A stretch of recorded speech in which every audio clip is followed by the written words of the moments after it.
कबीर साहब कहते हैं, तन को जोगी सब करे, मन को बिरला कोई, सब सिद्धि सहजे पाइए, जे मन जोगी हो। कबीर साहब कहना चाहते हैं कि देखो अपने आसपास साधु सन्यासी न जाने क्या क्या लोग बने बैठे हैं, और ये सब योगी बन रहे हैं, सन्यासी हो रहे हैं, जोगी बन रहे हैं, कर्मकांड कर रहे हैं, पूजा पाठ कर रहे हैं, लेकिन सिर्फ बाहर बाहर। इन्होंने तन को तो जोगी कर लिया, खाना छोड़ दिया होगा, कुछ चीजें खाना पीना छोड़ दी होंगी, वस्त्र बदल लिए होंगे या वस्त्र छोड़ दिए होंगे। तो कबीर साहब कहते हैं कि तन को जोगी बनाकर जो तुम पाना चाहते हो वो सहज ही मिल जाता है जब तुम्हारा मन जोगी हो जाता है। ये जो तुम इतना त्याग करते हो, पाखंड करते हो, शरीर को इतना कष्ट देते हो, ये सब करने की आवश्यकता नहीं है यदि तुम अपने मन को जोगी कर लो। और मन को जोगी करने का तात्पर्य है मन को उनसे मुक्त कर देना जो मन को अशांत करते हैं, जिनके कारण मन परेशान रहता है। काम, क्रोध, लोभ, मोह, छल, कपट, मिथ्या, ईर्ष्या, भय, इन सब से मन को संन्यास दिला दो। यदि मन इन सब से संन्यास ले लेता है तो वह जिसे तुम पाने के लिए अपने शरीर को इतना कष्ट देते हो वह तुम्हें सहज ही उपलब्ध हो जाएगा। इसके लिए आगे कबीर साहब कहते हैं, नहाए धोए क्या हुआ, जो मन मेल न जाए, मीन सदा जल में रहे, धोए बास न जाए। कितने गंगा नहाओगे तुम भाई, नहा लो गंगा, कर लो कर्मकांड। शरीर को धोने से क्या जीवन सार्थक हुआ है कभी किसी का? अगर शरीर को धोने भर से शुद्धता आ जाती, जीवन में पवित्रता आ जाती, शरीर को धोने भर से यदि शांति आ जाती, प्रेम आ जाता, तो मीन, वो मछली जीवन भर अपने पानी में रहती है। मछली तो सदा पानी में ही रहती है, पानी में ही जीती है, उसी में मरती है, पर फिर भी उसकी बदबू नहीं जाती। मछली को जब मारा जाता है, उसको काटा जाता है, तो उसका शरीर वह गंध देता है। अगर जल से धोने से, अब वह गंध किसका प्रतीक है? हमारे अंदर के ही उन विकारों का, उन्हीं छल कपट और मिथ्या का, उन्हीं वृत्तियों का, उसी अहंकार का प्रतीक है वो बदबू।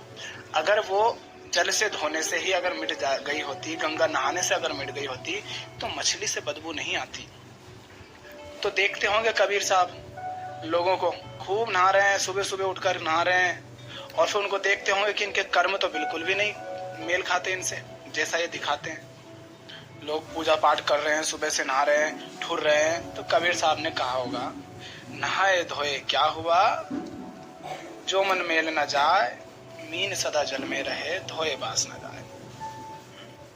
मन का मेल यदि साफ नहीं हुआ तो नहाने धोने का कोई लाभ नहीं, क्योंकि जल तो तुम्हारे तन को साफ कर देगा, मन को नहीं। और मन को साफ करने के लिए चाहिए ज्ञान, उसके लिए चाहिए प्रभु से निकटता, सत्य के समीप आना, जीवन को जानना, जीवन को समझना।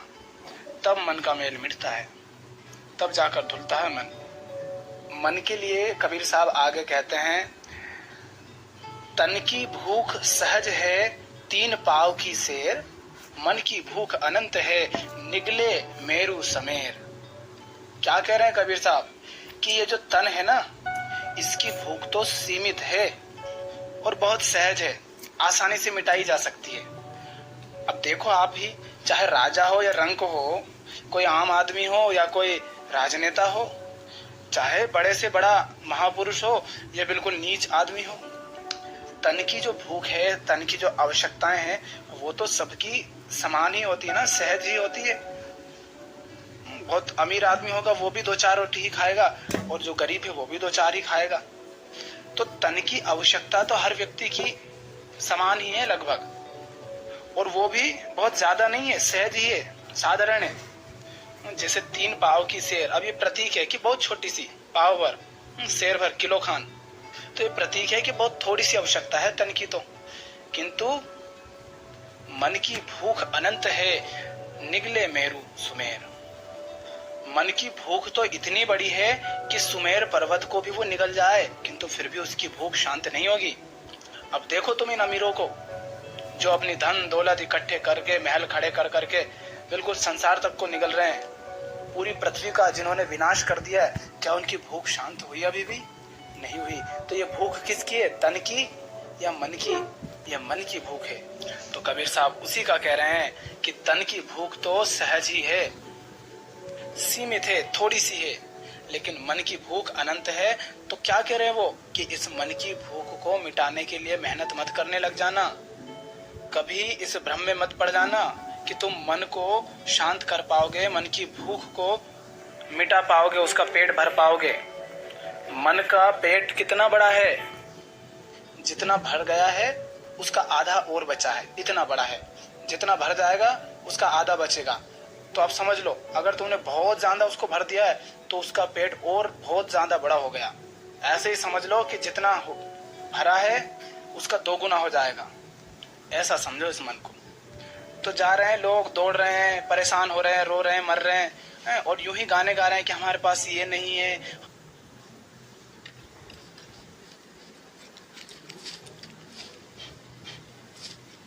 नहीं है, हमारे पास वो नहीं है, ये कमी है, वो कमी है, ये जरूरत है, वो जरूरत है। कबीर साहब ने कहा, बेटा हम भी रह रहे हैं, हम भी तुम्हारे सामने जिंदा खड़े हैं, साफ है, स्वस्थ हैं, चाहो तो ताकत भी आजमा लो। हमें ताकत, ऐसा भी नहीं कि ताकत नहीं है, स्वस्थ शरीर है, बढ़िया है। तो भाई तुम्हारे पास इतना कुछ होते हुए भी तुम कह रहे हो कि ये कमी वो कमी है, और हमारे पास कुछ नहीं है। कई बार तो हमें लोगों से मांगना पड़ता है, फिर भी हम जिंदा है और अच्छे से जी रहे हैं, मौज में है, खुश है, बढ़िया है। तो कबीर साहब ने कह दिया होगा, गा दिया होगा, उनका तो काम ही यही है, जो दिखा उसको लपेटे में ले लिया। उन्होंने तो पेड़ पौधे, पशु पक्षी, नदी तालाब किसी को नहीं छोड़ा, चादर सबके ऊपर दोहे बोल दिए। तो यहाँ भी उन्होंने गा दिया और कह दिया उन्होंने, तन की भूख सहज है, 3 पाव की शेर, मन की भूख अनंत है, निगले मेरु सुमेर। अब आगे कबीर साहब क्या कहते हैं मन के लिए? कबीर साहब कहते हैं, कबीर यह मन लालची, समझे नहीं गमार, भजन करन को आलसी, खाने को तैयार। कबीर साहब कहते हैं कि ये मन लालची है। लालच का मतलब क्या होता है कि और चाहिए, और चाहिए, और चाहिए। माने ये मन ऐसा है कि ये कभी मानता नहीं, संतुष्ट नहीं होता, इसको हमेशा कमी लगती रहती है। ये यही कहता रहता है कि ये भी चाहिए, वो भी चाहिए, और पाऊं। कभी इसको विचार चाहिए, कभी इसको कल्पनाएं चाहिए, कभी इसको कोई वस्तु चाहिए, कुछ ना कुछ ये मांगता रहता है, और इस मांगने में ये हमें दौड़ाए रहता है। तो कबीर साहब कह रहे हैं कि ये मन लालची है, समझे नहीं गंवार, गंवार है ये, इसको समझ ही नहीं आती। भजन करन को आलसी, खाने को तैयार। इसको भजन करने का बोल दो। भजन माने भजने का, सही काम करने का, जो जरूरी है, जो सार्थक है, जो उचित है, वो करने का यदि इससे कह दो, प्रभु का नाम जपने को कह दो, तो इसको आलस आ जाता है। और खाने का कह दो तो इसको आलस नहीं आता। खाने का मतलब मन का खाना क्या है? विचार करना। मन का खाना है कल्पनाएं करना। देखो ना, जब तुम्हें आलस भी आ रहा है बहुत कुछ, तुम सोच रहे कुछ नहीं करना, ये भी नहीं करना, पढ़ाई नहीं करना, कुछ जानना नहीं, कुछ पढ़ना नहीं, नृत्य नहीं करना, कोई खेल नहीं खेलना, कुछ सीखना नहीं, कोई काम जरूरी है तो वो नहीं करना, आलस आता है तुम्हें। लेकिन ये मन का खाना, मन कहता है खाने को दे दो बस। तो जैसे ही तुम्हें हर चीज में आलस आ रहा है, पर क्या तुम्हें आलस करने में आलस आ रहा है? मन को सब कुछ करने में तो आलस आ रहा है, किंतु आलस करने में आलस तो नहीं आ रहा ना। तो मन का भोजन यही है, ये आलस करने में इसे आलस नहीं आता, इसे अपना जो कल्पनाएं हैं, विचार है, ये सब सोचने विचारने में आलस नहीं आता। पर इससे बोल दो भजन करने का, सही काम करने का, तो आलस आ जाएगा। ऐसा है ये मन। इसीलिए तो कबीर साहब कहते हैं कि मन के मते न चालिए। क्या कहते हैं कबीर साहब? मन के मते न चालिए, मन के मते अनेक, जो मन पर असवार है सो साधु कोई एक। मन के मते न चालिए, मत माने मन की राय, मन की जो राय है, मन जो मत देता है कि ऐसा करो, वैसा करो, ये करना चाहिए, वो करना चाहिए, ये पाना चाहिए। कबीर साहब कहते हैं मन की मत पर मत चलना, मन की राय पर मत चलना, मन के इरादों पर मत चलना। क्यों? क्योंकि मन के मते अनेक हैं, मन की राय अनेक है, मन के मते अनेक है, मन के ठिकाने अनेक है, वो तुम्हें भटकाता रहेगा। और यदि उसकी मत पर चलने लगे, तुम सोचो 10,000 गंवार लोग हैं, अनपढ़ गंवार मंदबुद्धि, जिनको खुद कुछ नहीं पता और किसी बात पर वो तुम्हें राय दे रहे हैं कि ऐसा कर लो वैसा कर लो, और तुम कहते हो हाँ यार 10,000 लोग कह रहे हैं, और तुम उनके अनुसार काम करने चले जाते हो। तो प्लेटो क्या कहते थे? प्लेटो ने कहा है कि 10,000 लोग यदि किसी विषय पर राय दे रहे हैं पर वो लोग उस विषय के बारे में कुछ नहीं जानते, तो उस राय का कोई महत्व नहीं, क्योंकि जो लोग राय दे रहे हैं उनको उस विषय के बारे में कुछ नहीं पता, तो उनकी राय का क्या महत्व है। पर हम भी यदि मूर्ख हैं तो हम कहेंगे 10,000 लोग दे रहे हैं भैया, सही ही होगा। इसी तरह मन का खेल है कि मन की राय तो अनेक हैं, चलने मत लग जाना, क्योंकि मन का कोई भरोसा नहीं, पल पल बदलता है, परेशान करता रहता है, तो उसकी राय का क्या भरोसा करें। जो मन पर असवार है सो साधु कोई एक, तो मन के अनुसार आप मत चलो, मन तुम्हारे अनुसार चले, ऐसा साधु तो कोई एक ही होता है। बड़ी मुश्किल से कबीर साहब जैसा पैदा होता है। कबीर, कभी बुद्ध, कभी महावीर, कभी राम, कभी कृष्ण, कभी जीसस, कभी मीराबाई, कभी लल्लेश्वरी देवी। बड़ी मुश्किल से कोई ऐसा आता है जो मन पर सवार रहता है, जो मन का मालिक होता है। तो कबीर साहब कह रहे हैं कि मन के मते न चालिए, मन के मते तो अनेक हैं, तुम मन पर सवार हो जाओ ताकि मन तुम्हारे अनुसार चले, तुम्हारे पीछे पीछे चले, जिधर तुम जाओ उधर मन आए। फिर कबीर साहब कहते हैं कि कबीरा कबीरा यह गत अटपटी, चटपट लखी न जाए, जब मन की खटपट मिटे अधर भया ठहराए।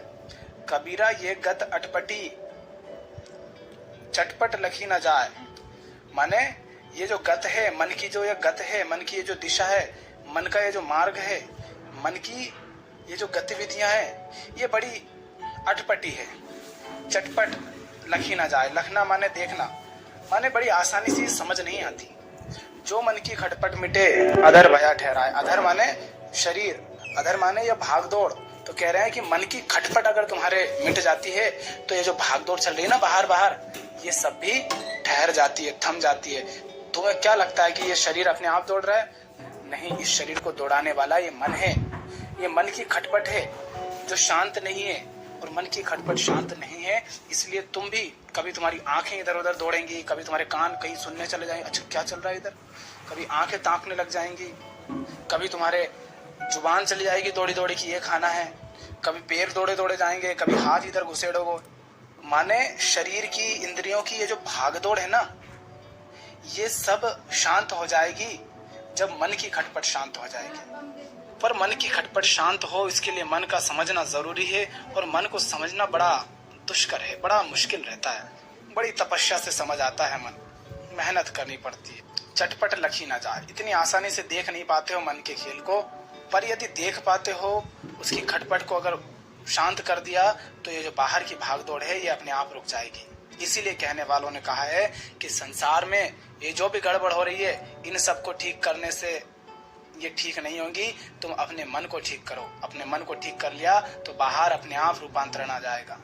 वैसा ही है मन, जैसे कोई रेलगाड़ी आ रही हो और 10 लोग रेल की पटरी पर खड़े होकर उसे रोकने की कोशिश कर रहे हैं, और वो आ रही है 100-200 की स्पीड से, पर यदि उसमें बैठा हुआ व्यक्ति उसकी चाबी घुमाए, जिस तरह भी उसे बंद किया जाता है, यदि वहीं से बंद कर दे तो बहुत आसानी से वो रुक सकती है। वरना 10 लोग 50 लोग कितनी ही कोशिश कर लें उसको रोक नहीं पाएंगे, विनाश ही होगा उससे। तो यही है मन का खेल कि बाहर की जो भागदौड़ है, जहां तुम इधर उधर उलझते रहते हो, परेशान होते रहते हो, इंद्रियां जो भटकाए फिरती हैं, ये सब थम जाता है, ठहर जाता है जब मन की खटपट मिट जाती है। आगे कबीर साहब कहते हैं, मन के बहुतक रंग हैं, छिन छिन बदले सोए, एक रंग में जो रहे ऐसा बिरला कोई। वो कह रहे हैं कि ये मन जो है ना, इसके रंग बहुत हैं, मन के बहुतक रंग हैं, छिन छिन बदले सोए, पल पल में बदल रहे हैं, थोड़ी थोड़ी देर में बदलेंगे। किस पर भरोसा करना? क्या इस पर भरोसा करें जो भरोसे के लायक ही नहीं? अभी कुछ था और थोड़ी देर में कुछ और हो जाएगा। कभी इधर दौड़ रहा था, कभी उधर दौड़ता है, कभी यहाँ जाता है, कभी वहां जाता है, कभी कहता है ये सही है, कभी कहता है वो सही है। एक रंग में जो रहे ऐसा बिरला कोई। तो क्या किया जाए? किया यह जाए कि एक रंग में रंग जाओ। और एक रंग में रंगने का मतलब क्या है? एक रंग में रंगने का मतलब है कि मन की इस भागदौड़ को जो देख रहा है तुम्हारे अंदर बैठा बैठा, तुम देखते हो ना, अपने विचारों को देख पाते हो कि देखो क्रोध आ रहा है, देखो लालच उठ रहा है, देखो उस व्यक्ति के प्रति ईर्ष्या उठ रही है, देखो मेरे मन में इच्छाएं उठ रही है, मेरे मन में वासना उठ रही है। देख रहे हो ना अपने विचारों को इस तरह से। तो ये जो देखने वाला है, इसके रंग में रंग जाओ। मन में विचार उठ रहे हैं, कल्पनाएं कर रहा है, इन सबको जो देख रहा है तुम्हारे अंदर से ही। आंखें संसार को देख रही हैं, किंतु आंखों को संसार को देखते हुए जो देख रहा है, देखने वाले को और देखे जा रहे विषय को एक साथ जो देख रहा है, तुम उसके रंग में रंग जाओ। या कहो सत्य के रंग में रंग जाओ, प्रेम के रंग में रंग जाओ। उस एक रंग में जो रंग जाता है वो तो कोई बिरला ही होता है, और जो मन के रंगों में रंगता है वो भटकता रह जाता है, क्योंकि मन के रंग तो बदलते रहते हैं। अब तुमने सोचा चलो ठीक है, मन हमारा कहता है कि चलो ये करते हैं, तो हम ये करने लग गए। अब मन तो बदलता है, थोड़ी देर में फिर बदलेगा, फिर कहेगा मन चलो भाई ये करते हैं, चलो कंपटीशन करते हैं, चलो एयरफोर्स की तैयारी करते हैं, चलो डॉक्टर बनेंगे, चलो वकील बनेंगे, चलो इंजीनियर बनेंगे। मन कभी कहेगा चलो नौकरी करते हैं, कभी कहेगा चलो शादी कर लेते हैं, फिर कहेगा चलो बच्चे भी कर लेते हैं। तो मन तो ऐसे करेगा, ऐसे भटकाएगा। अगर मन के रंग में रंग गए तो मन के रंग में ना रंग जाना, उस एक के रंग में रंग जाना जो मन को और मन के खेलों को एक साथ देख पा रहा है, जो सत्य है, जो सतत है। फिर कबीर साहब कहते हैं, मन राजा मन रंक है, मन कायर मन सूर, शून्य शिखर पर मन रहे मस्तक पावे नूर। क्या कह रहे हैं? मन ही राजा है और मन ही रंक है, मन ही कायर है और मन ही सूरमा भी है। देख रहे हो क्या बताना चाह रहे हैं? वो यहाँ पर द्वैत बता रहे हैं कि ये जो दो का खेल है ना, सुख दुख, अच्छा बुरा, अपना पराया, दिन रात, भूत और भविष्य, राजा रंक, अमीर गरीब, सही गलत, पाप पुण्य, ये जो द्वैत का खेल है ना, ये मन के ही कारनामे हैं। ये सब कुछ मन के अंदर ही है, ये सब मन का ही खेल है। और जब तक इस द्वैत में उलझे हुए हो, जब तक इस द्वैत को समझकर इससे मुक्त नहीं हुए, तब तक तो मन अशांत रहना है। किंतु जो कोई इस द्वैत को जान लेता है, समझ लेता है और देख लेता है कि यहाँ द्वैत तो मात्र मन का खेल है और द्वैत जैसा कुछ है नहीं, क्योंकि अभी तक कुछ देर पहले जो सुख का कारण था वही थोड़ी देर बाद दुख का कारण बन जाता है। जो पति या पत्नी सुख दे रहा था कुछ समय पहले, कुछ दिनों के बाद उसी से दुख मिलने लगता है। जो महल, जो गाड़ी तुम्हारे सुख का कारण थी अभी कुछ देर तक, अगले ही कुछ क्षणों में, कुछ दिनों में वो तुम्हारे दुख का कारण हो जाती है।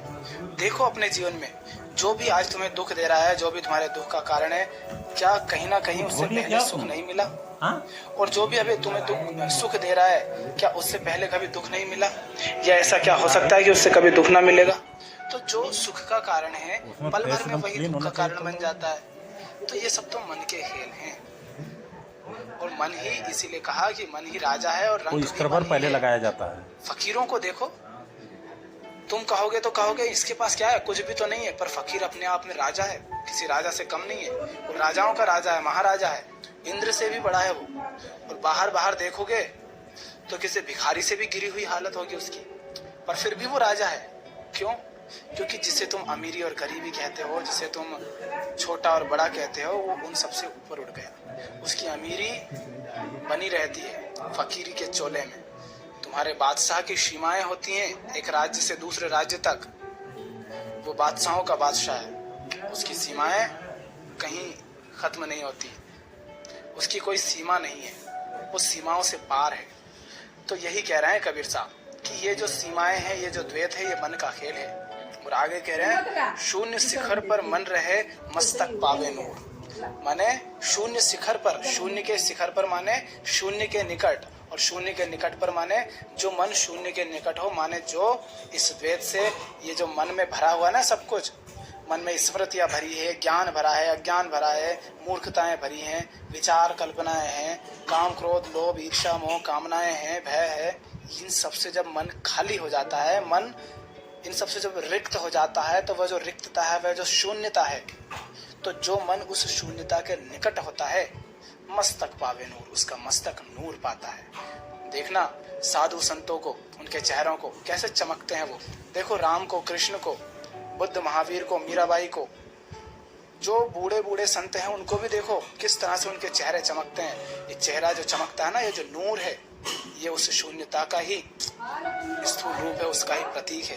ये पूरा शरीर हमारा उससे चलता है जो हम खाते पीते हैं, जैसे हम रहते हैं। किंतु हमारा चेहरा कैसा होगा, उसका सौंदर्य कैसा होगा, उसका निखार कैसा होगा, ये चेतना पर निर्भर करता है कि तुम्हारी चेतना कैसी है। जो लोग अज्ञानी होते हैं, गलत जीवन जीते हैं, बर्बाद जिंदगी जीते हैं, चेतना की जिनमें कोई गहराई नहीं होती, कोई ऊंचाई नहीं होती, उनका चेहरा देखो जैसे जैसे वो बुढ़े होते जाते हैं, बिल्कुल मुरझाता जाता है, बिल्कुल ऐसा हो जाता है जैसे घिन आती हो उन पर। ये इस बात का प्रमाण है कि इन्होंने गलत जीवन जिया। इन्होंने कभी ज्ञान को महत्व नहीं दिया, कभी चेतना को इन्होंने सम्मान नहीं दिया, मन को समझने पर इन्होंने कभी ध्यान नहीं दिया। तो यही कह रहे हैं कबीर साहब कि शून्य शिखर पर जो रहे मस्तक पावे नूर। जो मन शून्य शिखर के निकट रहेगा उसका मस्तक नूर पाएगा। एक और दोहा कबीर साहब का सुन लेते हैं। कबीर साहब कहते हैं, जेती लहर समुद्र की तेती मन की ठोर, सहजे हीरा नीपजे जो मन भावे ठोर। कबीर साहब कह रहे हैं, जेती लहर समुद्र की जितनी लहर होती है ना, और कितनी होती है, अनंत उठती है, एक उठती, कितनी उठती रहती है और कितनी गिरती रहती है। तो कह रहे हैं जितनी समुद्र की लहर होती है, तेती मन की ठोर, उतनी ही मन की ठोर होती है, माने उतने ही मन के ठिकाने होते हैं। तो बताओ तुम कहाँ कहाँ भटकोगे मन के अनुसार चलोगे तो। सहजे हीरा नीपजे जो मन भावे ठोर। और मन को यदि एक सही ठिकाना मिल जाए तो सहज ही हीरा नीपजे, माने सहज ही उसको वो मिल जाता है जो अमूल्य है, जो कीमती है, जो ऊंचे से ऊंचा है, जो सत्य है, जो परमात्मा है, जो शांति है, जो मौन है, वो मन को मिल जाता है। कब? जब मन को एक सही ठिकाना मिल जाता है।